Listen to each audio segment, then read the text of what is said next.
Hello fellow planters. So I bought these three Nepenthes St Gayas, and the St Gaya is a hybrid made with a hybrid version of maxima and ventricosa, if I'm not mistaken, and Nepenthes khsiana, if I pronounce it correctly. And I purchased these three from FuntasticThings, just like I purchased that red sundew a couple weeks ago. And I left them in a nice humid environment for a couple days after I got them, just, until I get to them. And unfortunately it caused a little mold on the sticks. But anyway, the pitcher plants, as you can see, they're just beautiful and they're larger than I expected. Anyway, I need to go ahead and plant them, because if I don't plant them today, they're going to die. I'm going to plant these in a similar method to how I planted my Nepenthes, I think it's a ventrata, last year. And you can see how it's been growing really nicely. And I don't have a bulb vase like those, other than the one I have that one in. So I got a couple of these that I'm going to use. And these are just simple $4 candle holders from Hobby Lobby. And as you can see, these don't come off easily. So when you want to peel the labels, because it's sometimes nice to just take them off, they don't easily peel off. So what I'll have to do is grab some Goo Gone. Unfortunately, I had some next to me. Give a little squirt. I don't want to get all this grease all over the place, so you have to give a very small squirt.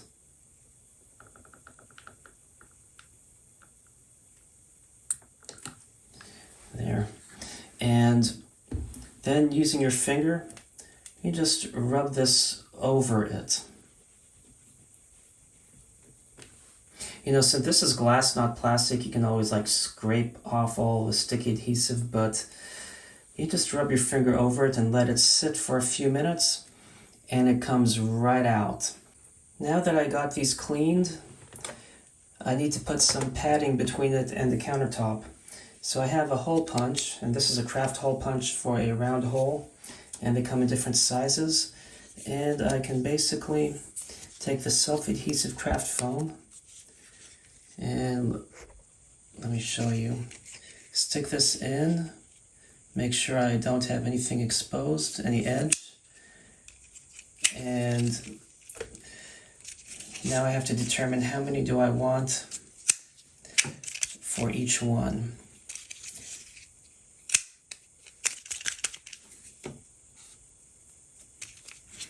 I could put 3, 4, 6. Since it's glass, I'm just going to do 4 instead of 6. So we have 4 for each one. And what you do is just peel and stick.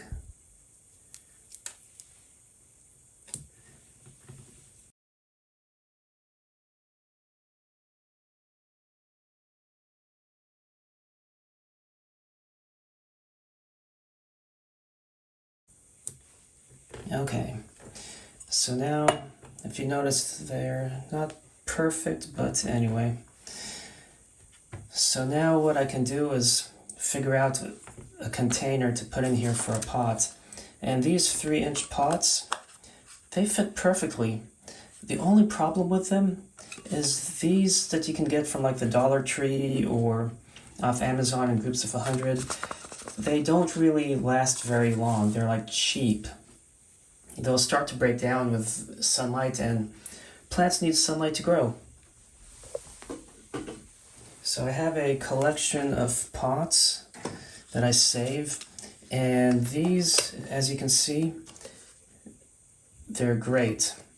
This one, though, has a label, and I'm going to see if I can peel this off without needing Goo Gone, because I think I can with this kind.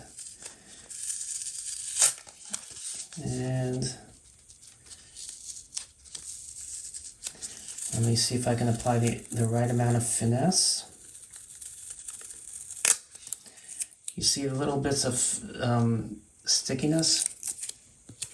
What I can do is put the tape, scrape up, oops, and peel. stick and peel. And scrape if I want a tighter stick. Doesn't seem to be working this time, does it? So when that doesn't work, usually it does, you can always just scrape it off. And if you use your finger like that, rubbing off,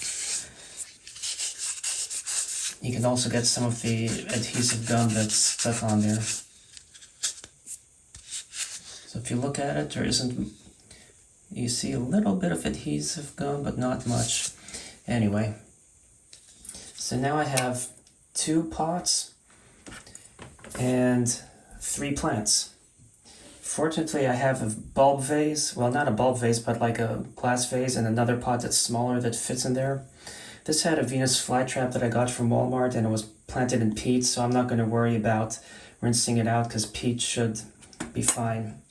So now I want to set up a wick. And I have some cotton fibers. I have a longer one for the taller one. So I'm going to stick it. This might be a little too thick. I don't want a wire that's way too thick. I mean wick.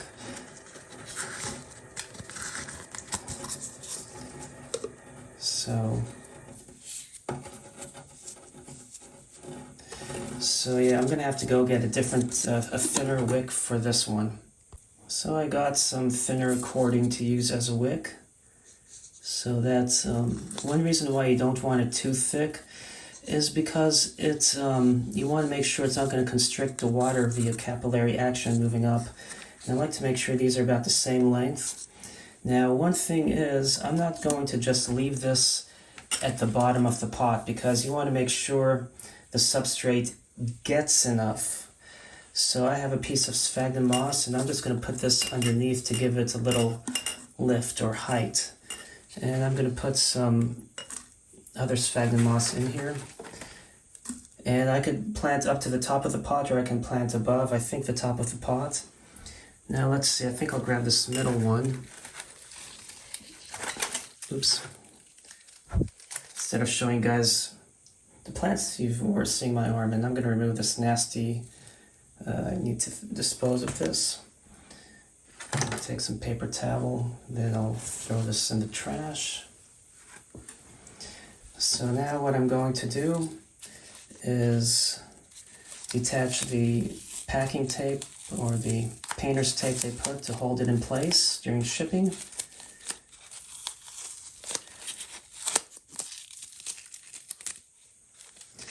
And the tape is a really good idea. This tape peels off easily and it just does a good job for packing plants with shipping.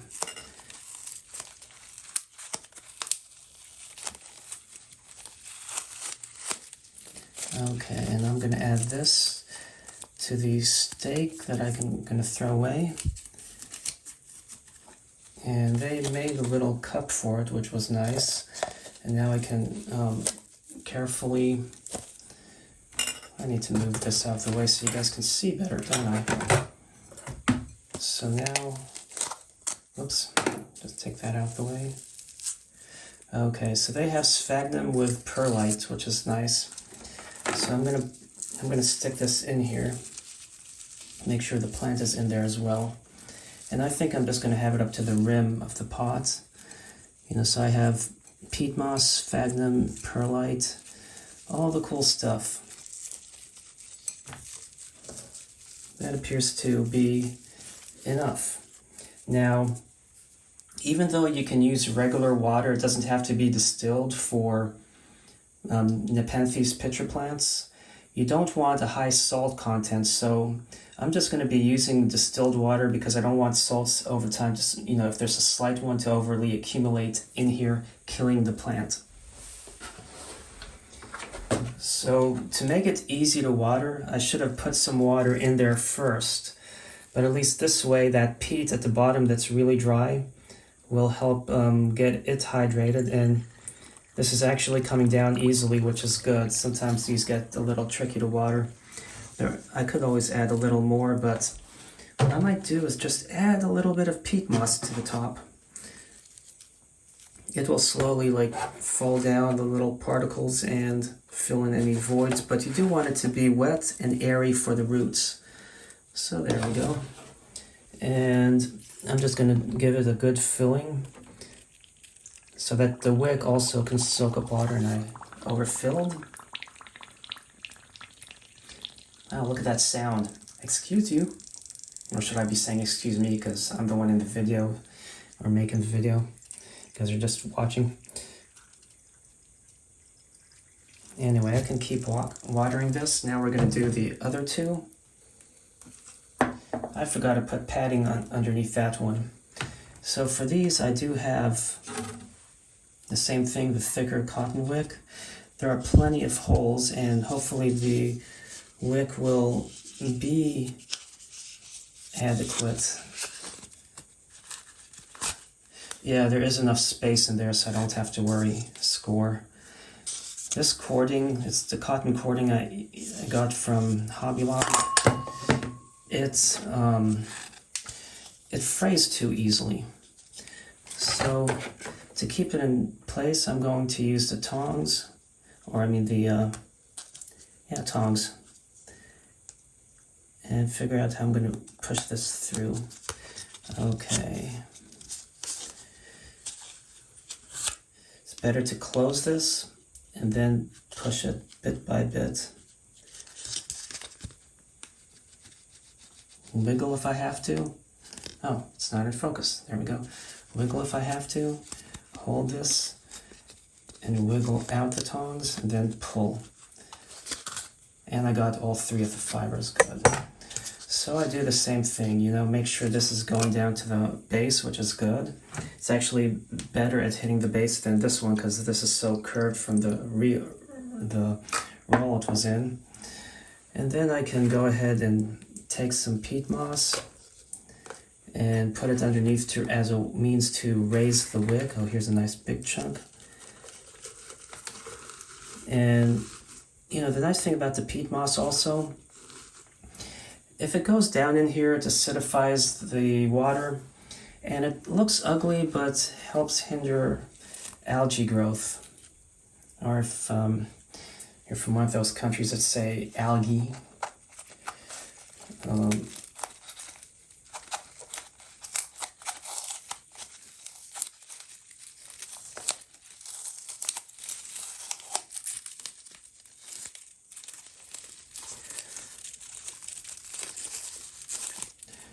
okay, I don't want to risk killing the plant here, so I can always just trim painter's tape.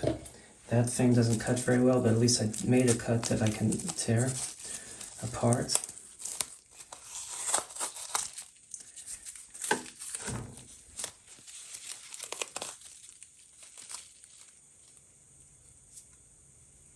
No, look, I need to rescue some peat. There we go. Or, I mean, sphagnum. It's funny that peat moss is basically composted sphagnum moss, so it's like it ends up accidentally everyone using them interchangeably, or me at least. Oh, there we go. Try not to harm these pictures. But yeah, it will be nice to get the Nepenthes St. Gaya, or as I like to call it, St. Strata. These bad boys planted and get to see how the pictures look.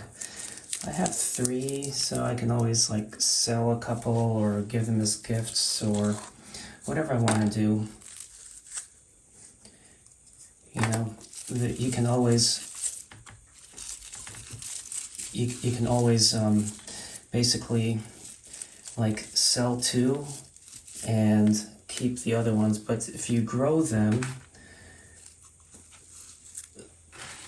to a little larger, then what you can do is, I'm going to put more sphagnum moss there. I actually have a little here. Interesting. Okay.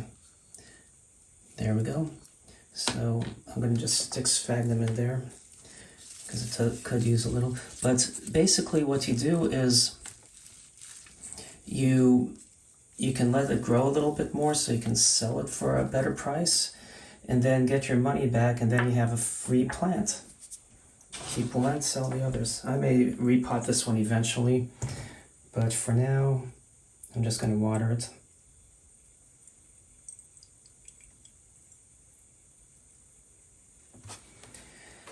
And we get to the third one. Room over there for it. Okay. And you see how frayed this one is? Wow.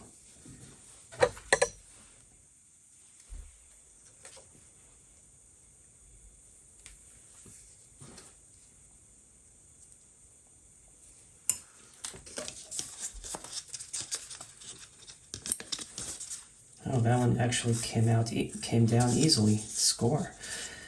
You know, if I can get this one to do the same, it would be a double score.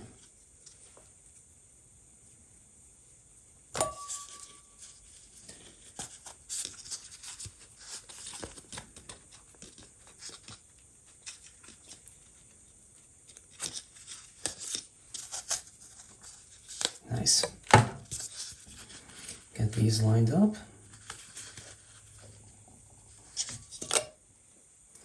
Raise this and stick a little bit of peat moss underneath. There we go. I may have to salvage some sphagnum from somewhere. Or, you know what I could do? Here's a plan. I could always just add more peat at the bottom, so then I don't feel like I don't have enough media in there with the sphagnum moss and have to find more. There we go.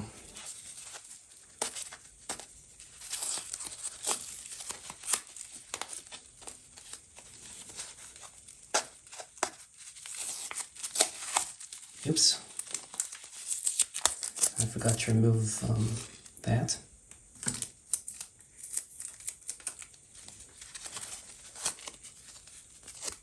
Salvage some sphagnum.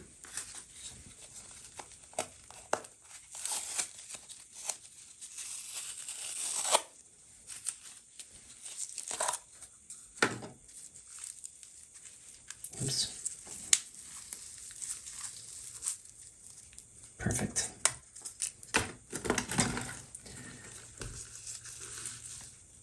Mush this in there. And we're good to go. I can actually add some of this dried sphagnum in there. Give it a good watering.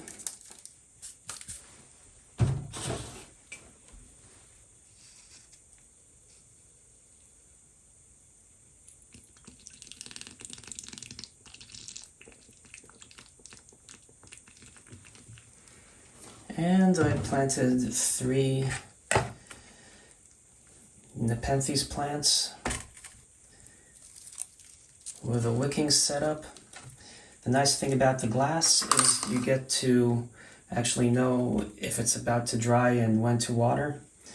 But I hope you enjoyed this video, found it inspirational. Thanks for watching and happy planting.